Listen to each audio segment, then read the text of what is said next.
Alrighty, so we're actually on stream right now, so if you want to catch me live or anything like that, feel free to subscribe, because we're almost at 11K, and I go live every time there's a new banner that goes live. So, we're going to be messing around with the new event boss today. He is very annoying. We're actually going to be doing hard difficulty because I wanted to make it as friendly as possible for, like, you know, people who maybe aren't summoning for the collab or whatever the case may be, and you don't have, like, all the festival characters and stuff like that. I wanted to, like, bar a lot of characters, so we're not going to be using any of the collab characters that aren't free. We are going to be using Kizuna. You could probably get away with not using her in hard difficulty if you really wanted to, but it's definitely helpful. She's basically like built for the fight, of course. And then the other characters that I have are as follows. We have Red Gother, who is literally free. Freyr is not free. You can probably get away with using a character that is not Freyr. Just make sure that you can't do stance cancel units. The biggest problem with having a stance cancel unit is basically every character in the game is going to stance cancel at either level 2 or level 3, which is the hardest thing to kind of compensate for in this fight. The only character that I know of that even cancels stances at level 1 is Jenna, and because I, 1, don't have her powered all the way up, and 2, she is a Valentine's Day exclusive character, I did not want to use her because I felt that she was kind of exclusive. Obviously, Freyr is not super easily obtained, but he was a really good character when he came out, so a lot of people summoned for him, and he's been on a couple of banners lately. So you can definitely use other characters if you want to. Rom was free during the ReZero collaboration, and because she stuns at level 2, it removes stances, so you could use that if you really wanted to. Just kind of look through your options, see who you have. Make sure you're using the filter, because I know a lot of the times I forget that the filter's there. So yeah, he's going to be there literally just for stance cancel. He does have some pretty good damage on top of that, and a good ult, so that's, you know, best case scenario, I guess. Gother is basically just here for rank ups and everything, because, you know, getting a level 2 stance cancel can be pretty difficult sometimes. And then I'm using Brunhild as my main DPS. So if you don't have Brunhild powered up, or you have a really good festival unit, you could obviously just use those characters. Trader Melee is obviously just top tier for basically anything in the game, so feel free to use him. I really wanted to make the video on extreme difficulty, but extreme difficulty has a lot of problems with it. Like, the boss in general is very tough, because he's going to put up a stance every single turn. Like, obviously, when you very first start, he is not going to have a stance on, but he uses his stance card every turn. So he puts up a brand new stance. We're going to use this first turn to sort of get rid of all of our additional cards that we're not going to use, like, right away. So using Kizuna's attack card is going to level up her stance, which is really nice. If we can pull an extra one, that'd be great, because you want to have debuff immunity going into phase 2, because the character has an AoE skill disable in phase 2 that is extremely hard to deal with if you don't already have a character with debuff immunity on the team.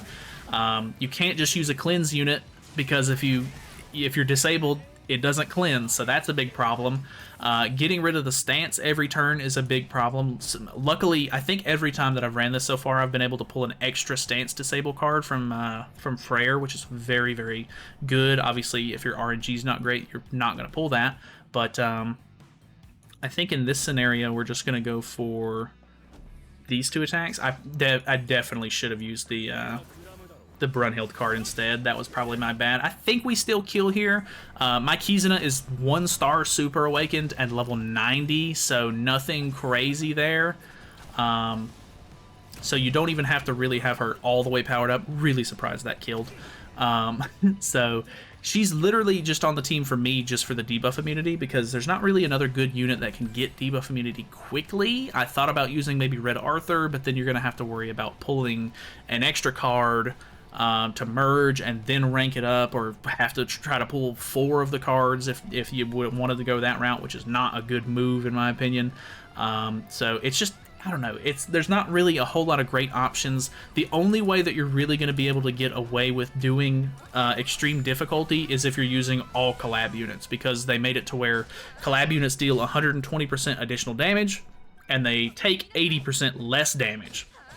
So that makes them a lot better for this, because, you know, not only does the boss hit kind of hard, like Freyr was actually, you know, getting really low on health, if not dying, towards the end of phase 1 on extreme.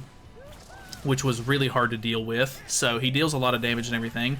The only reason that I'm able to get Kizuna through this with her being so low is because she has that 80% damage reduction and everything. So I don't know. It's an interesting fight for sure. It's really rough, if I'm being completely honest. Like, it's actually a pretty hard fight.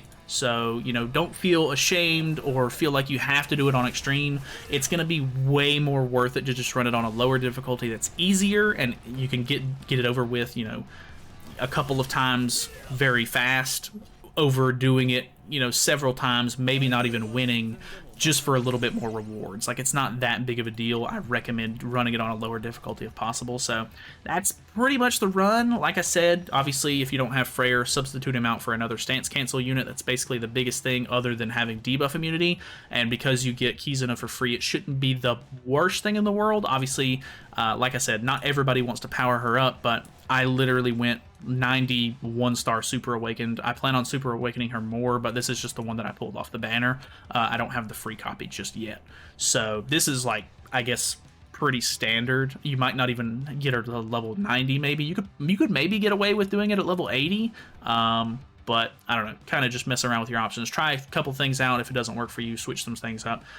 If you have a better damage dealer, of course, you can definitely do that. But that's pretty much it. So thank you guys so much for watching. Hopefully you guys enjoyed the video. Feel free to subscribe. Like I said, we're live right now doing this video, which is kind of funny. So if you want to hang out in the live stream next time and come chat with us, feel free to do so. So that is it from me. I will see you guys later.